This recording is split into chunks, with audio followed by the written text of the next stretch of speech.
Hello pilots and ground crew, welcome back to my channel again. If you're a new pilot and you come across this video because you saw the thumbnail, information for new pilots, well, you'll be in luck. If you've been flying years and you're well versed with OpenTX, right, you'll find this very boring. But I recently bought myself the Flysky Nirvana transmitter, and it comes with OpenTX. Now, I've never used that software. Right, I've used different softwares because different radio systems. I won't get into that. But I found it very difficult to find information about how to set up a model using OpenTX software. Now, there is videos out there, I know that, but if you've never used OpenTX before, it was sort of like jumping over stuff and complicated, and I'm thinking, yeah, but what's that mean and stuff like that, or do I have to do this and stuff? And I had to ended up downloading information on PDFs and reading stuff and all that sort of jazz. So what I wanted to do was, if you've got one of these radios, well, I assume any radio that's running OpenTX will be extremely similar. Right, how to set up and bind your very first model, right, and get your radio ready and your quad ready basically. Right, and then after that, right, which I haven't shown you, then you'd have to go into Betaflights to set all your individual settings, but there are hundreds of videos out there because that's done almost identical to any quad. Right, but yeah, whether you're using OpenTX or not. But yeah, so I wanted to make a, as I say, super simple, super basic video of how to set up your first model and get you in the air, right, and hopefully you'll find it easier than what I did. I had to download PDFs of OpenTX and read all sorts of stuff just to try and get my head around it. Okay then, enough said, let's roll VT. Okay then pilots and ground crew, let's get started. Like I said, I'm doing this really simple because, well, I had difficulty being new to OpenTX, and it took me a bit of time to figure it all out, so I thought I'd just go through it nice and simple. Right, in the top left corner, sorry, that's my timeout. If you see the screen go blank, it's simply because I've got my timer on about 20 seconds, so it times out. In the top left corner, you'll have some type of icon. Right, just tap on it, and you'll see a selection, model select.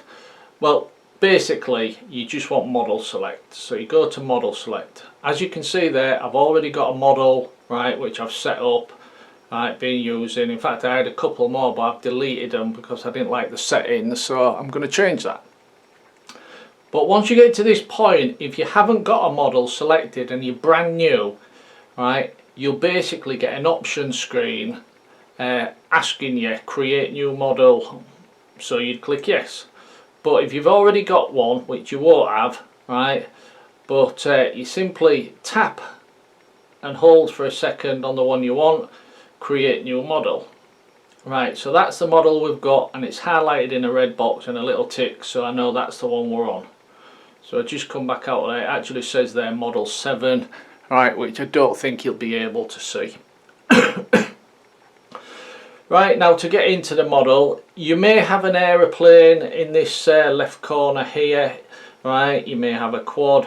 I had an aeroplane but I switched it to a quad, but that's a different video. But tap on, you got your 3 circles in the middle, you want the one on the left, right, and that's your actual model. Right, on the top, speaks for itself, model name. Simply tap on it, type whatever model name you want, you know. Alright, that's common sense. Okay, model image, right, you don't, as a new pilot, you don't have to bother touching that. It will simply create an image for that particular model if you want to mess about with it, but that's not what this video is about. Right, so you've got your model name. Now all you do here is scroll all the way down, ignore all them, scroll all the way down to the bottom as far as it'll go.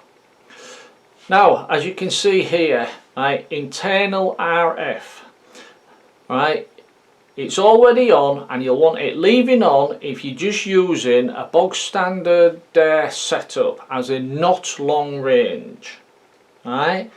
And what you'll have here is, sorry, what you'll have here is your Flysky, obviously, and on this side PWM plus I means iBus, and if I just click on that, you'll see PWMS, which is S-bus, right? PPMS, PPMI. Okay, so it's, you can choose between your iBus and your S-bus. Alright? However, I'm going to set this up, right, as a long range system. So the first thing I'm going to do here is turn off the internal RF, which is like your internal antenna and everything. Right, and all you do with that is you click on the Flysky and it says Flysky or off. So you want that turning off. Now the external, because I'll be using a long range module, right, turn it on and then choose what you want. Right, like there you've got your crossfire, your RNM, you can choose whichever you want. Okay, right, and then down here at the bottom, alright, RF power, right, that's what you're planning on outputting. You got 10, 100, 500, 1 watt. Right, your best bet, click that on 1 watt and just leave that on 1 watt. Okay, on this side where it says FCC, right, if you're outside of the European Union, leave it on FCC. However, if I click that, you'll see LB brackets EU. Now that's telling you you're in the EU. Now you notice down here straight away that just jumped to 500. Right? Because in the EU the maximum is 500 milliwatts. Whereas if I go back just to show you to FCC, which is outside of the EU, you can go all the way up to 1 watt. However, you're still going to get loads of range, so don't panic about that. And also down here now, right, you can change that to 25 milliwatts or 500. Now I've tried both. I'm going to stick mine and leave mine on 25 for the simple reason the 500 uses too much battery, in my opinion. Burns out your battery too quick. Plus at 25 milliwatts on a long range system, you're gonna get a long way. You know what I mean? Right, you're gonna get plenty of range. Of course, if you want to go miles and miles and miles, stick it onto 500. Alright then, now that bit is all done. Okay, so we're going to move on to the next bit now. Okay then, right, now we're moving on to setting up your flight modes. Right, so you're looking for this page. Right, you may have a different symbol, but you can see it highlighted there. But you're looking for FMO basically. Right, you're looking for this particular page. Right, and you go to FM1. And this is your flight modes, remember, as in your angle, your horizon, your acro. So it all depends on what you're flying and how skilled you are. But FM1, for argument's sake, will set up as angle mode. I'll just put an A for angle, but you can type in whatever you want there, right? Just put an, well, I'll just ANG, angle mode, alright? And then you'll see where it says switch, hopefully just below. You need to assign a switch for that particular angle, for that particular mode, alright? So whichever switch you decide to use, you'll have to feel your transmitter, see which way you like the way it feels, which switch is best for you for flicking through your modes and stuff like that. But you just go through and figure out which is which. Now you'll see on certain switches it'll say like SB, SWB and things like that. Alright, like this one here, I'm going to click for my angle is up on SB. However, on the transmitter it will say SWB. Just ignore the W. Okay. Now we'll set up just for showing you FM2, which is the second one down. We'll say horizon mode. Not that I ever use it, and I don't recommend anybody using horizon mode, but just for the sake of demonstration, call that horizon mode. Right, and we'll want it on the same switch because it's your mode switches.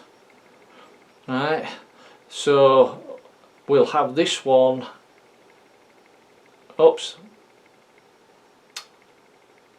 where are we, there we go, done it again.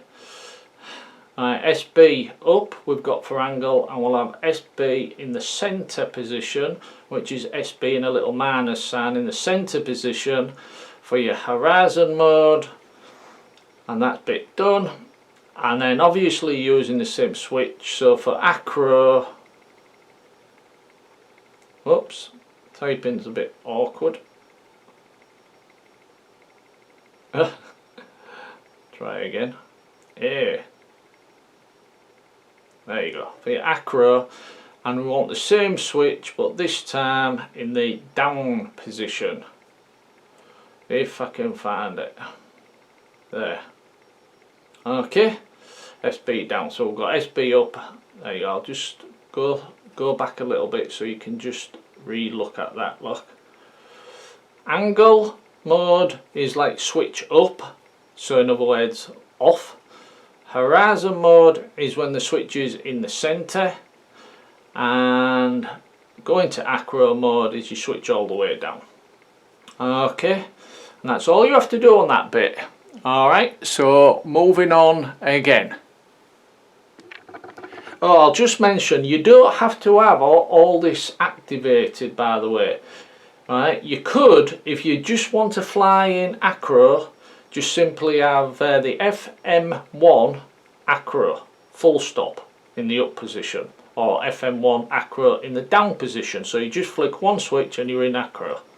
Okay, right, so it's up to you which switch you select and how many modes you want, as in angle, horizon, acro, all like that. Right then, moving on to the next stage. Okay then. Right, now we've moved over to your inputs. Right, we was on here, now we're moving over to your next one, which is inputs. And remember which switch you put your flight modes on. Right, don't forget that, which was SB in my case. Right, so we can go channel 5.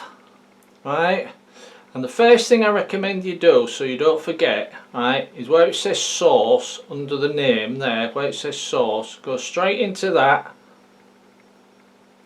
and find that SB, that switch. There it is, switch SB. Okay, so the inputs are basically lining up with your flight modes, right, so you know your modes and the switches and the inputs are lining up. Now we need to give it the name, right, and we'll just put mode, if I can spell it. Okay, MO, that'll do. No, we'll do it right. There you go, mode. Now that's basically for the, how can I put this, that's basically for the internals of the transmitter. But you want to give it a name, whatever you want to call it, flight mode, acro mode, whatever you want to call it, but we'll just call it mode again, right, so that when you're looking actually on the screen, right, you'll see what's going on. Okay, so we went to inputs, channel 5, we've done mode, called it mode, and we'll put that SB switch from where we set up the flight modes in the previous setting. Okay, and you can see that it said mode. I could have put anything. Right, now we'll go to channel 6. Right, and now we want to select an arming switch. Right, so give it a name. Obviously you're going to call it arm, you're not going to call it anything else. Right, you can put whatever you want here, take off again, but we'll stick with a simple, the arm. Now the switch for that, obviously once again you will select whichever arming switch feels comfortable for you, right, but for the demonstration purposes we'll pick SA, why not, right, and you come out of that. Now if you've got a buzzer on your quad, which you probably will, you'll want to assign a channel, an input channel for your buzzer. So we'll go to channel 7 and we'll just do buzz. Give it a name again so you see it on the screen. Buzz. And then we want a switch for that. Now don't forget, it doesn't say switch this time, it says source, but we want a switch for that. And just for argument's sake, we'll pick switch SC. Okay, this is just for demonstrations because I'll actually be deleting this model. Right, and then you come out of that, and that's that bit done. And you can see there mode, arm and buzz. Alright, now we're nearly done, and then you can go flying. But now we have to move on to the mix. So we're moving on to the next part. Right then, now this next bit, it's one of them not as important but still important parts, right? Because you want to be able to see at a glance what you're doing, where you're doing it, and what you're on, basically. So in the mixer, if we go to channel 5, you'll see straight away it says mode there for the source, right? And all you do, right, mix name at the top is simply repeat. Mode. Right, and now that's keeping this bit very simple. That's mixing the information, shall we say. That's not exactly right, but you get the idea because this is all you have to do. Okay, then come out and repeat channel 6. You'll see it says arm, so we want to be typing the word arm. Come out, channel 7, we've got the buzzer, so we want buzz, and come out of that. And that's everything to set up in the radio, as in the side of setting all the quad up and everything. However, you are ready now to go on to Betaflight and do all your programming and your setting and everything, because it's all done. But I recommend, first of all, go all the way back to the beginning. Alright, go back to your original start page, go all the way down. You know where we decided the first step to go on to the long range module, we went through all this and everything. Right, now up here you've got your failsafe. That's something you want to set straight away. Before you do anything else, set your failsafe. Right, and all you do is tap where it says not set, obviously. Right, and tap custom. Okay, now that's your failsafe set up. Well, it's not actually, but it's ready for your failsafe to set up, and you just click set. Now these black bars represent your sticks, your switches and everything. Right, now you put your switches and your sticks in the position you want, right, if there's a failsafe. So obviously throttle you'd want down if there's a failsafe. Right, your arm switches and everything, right, depending on which way position you've set everything up. But basically put your switches and your sticks in the position you want them to be in if there's a failsafe. Right, then go down to the bottom and click output failsafe, and if I come back down again you'll see red lines have appeared. Right, and the red lines tell you it's been set.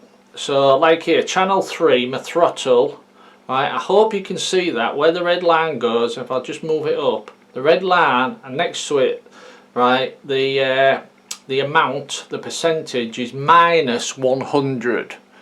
So that if there's a failsafe, right, the throttle will basically activate as minus 100, in other words cut off completely. Okay then, that is it. That is absolutely everything.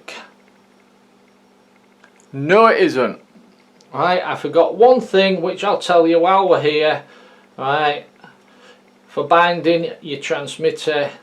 Right, back to this page again, right, where you've set up where we just was. Right, now when it comes round to binding your transmitter, Right, you may have a receiver where you have to hold the button down and plug in your battery. You may have a receiver where you do it a different way.